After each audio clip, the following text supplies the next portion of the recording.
Hello guys, good day po. Welcome back muli sa ating channel Coins TV. At eto nga guys, yung isa pang barya natin na sinabi kong i-share ko sa inyo guys, 50 pesos ang bagong lipunan na si Manuel L. Quezon din, kagaya nung in-update natin at shinare ko sa inyo nung nakaraang video natin.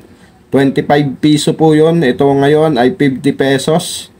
50 piso po ng silver coin. So ito po ay non-circulating coin. At alamin po natin kung magkano ang bilihan nito online. Tignan din po natin ang record nito sa Numista, kung ilan ang kanyang mintage at magkano ang price appraisal na nakalagay sa kanya. So, bago tayo magsimula guys, maraming salamat po sa aking mga subscriber.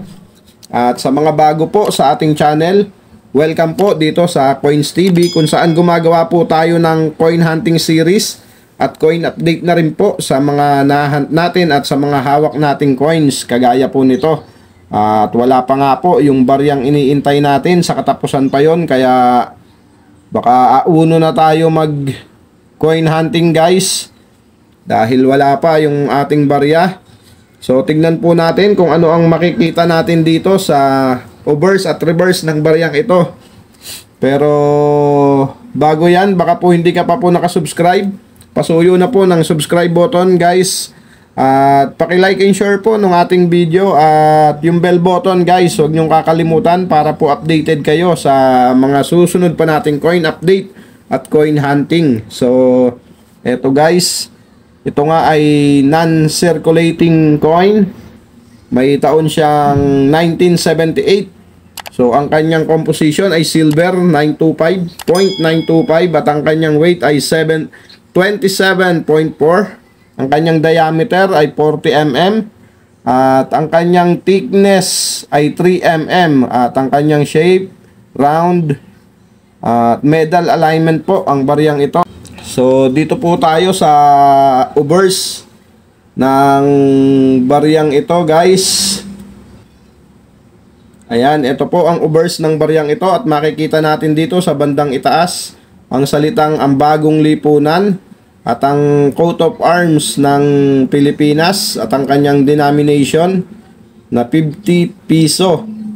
At dito po ay Republika ng Pilipinas ang mababasa po natin dyan.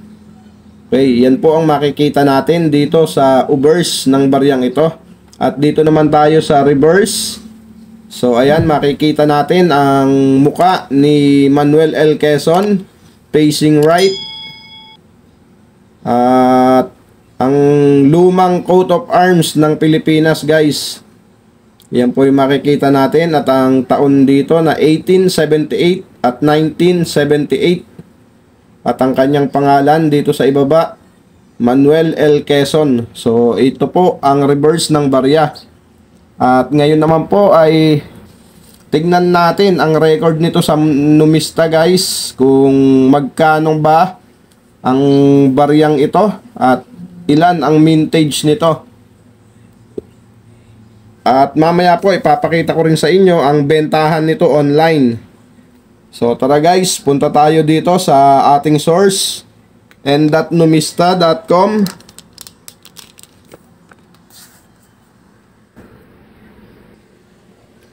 So ayan guys, ang 50 piso Manuel Quezon.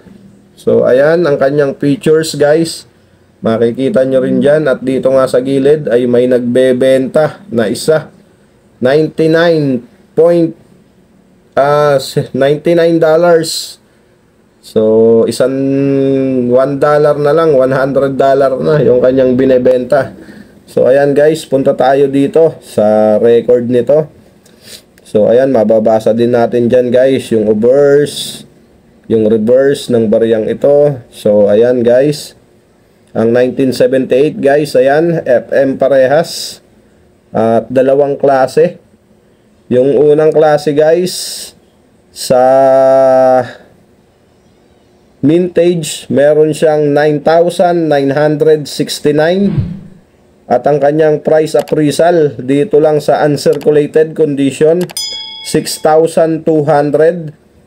At mayroon po siyang frequency na 43%. Siya po ay proof. Ayan po ang presyo niya, 6,200. So sa tunay na bilihan yan, baka umabot ng 7,000, 8,000 yan, 10. Okay, ito naman pong isa guys, na 1978 din, FM parehas. At ang kanyang mintage naman ay 10,000 guys. At ang kanyang price appraisal dito lang din meron sa uncirculated condition, 1,500. At meron po siyang frequency na 56%. Ito po ay special uncirculated. So ayan guys, ang record nito sa Numista, sa uncirculated condition, 1,500. So sa online yan, mga bilihan yan, mga 3,000 siguro, dalawa. Doon maglalaro yan, 2 hanggang 4,000. So papakita ko rin sa inyo guys, mayroon tayong pupuntahan na website at tignan natin ang bilihan nito dito. So ayan guys, 50 piso. Binebenta po niya ng $64.85 yung kanyang barya. Ayan po, 1978 Philippine 100 anniversary birth of Manuel. Uy, lobat ang ating laptop guys. Commemorative po, silver coin. So ayan. At eto naman pong isa ay $376.44.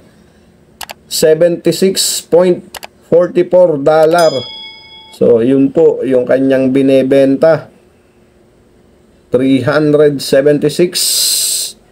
At dito naman sa kabila ay $391.21. So ito po ay mga naka-slab na, kaya ganyang kamamahal guys. Graded na po siya ng PCGS. Okay. At ito naman pong sa kabila guys, $404.34. So yan po. At dito naman sa kabila ay merong nagbebenta ng $202 from Ukraine naman to guys, oh. Puro Ukraine, from Ukraine. At dito naman sa kabila guys, eto, $405.30 ibinebenta niya yung kanya. So ang lalaki guys, dollar ang usapan. So ito namang isa ay $241.99. Okay. At ito namang isa, $58.28.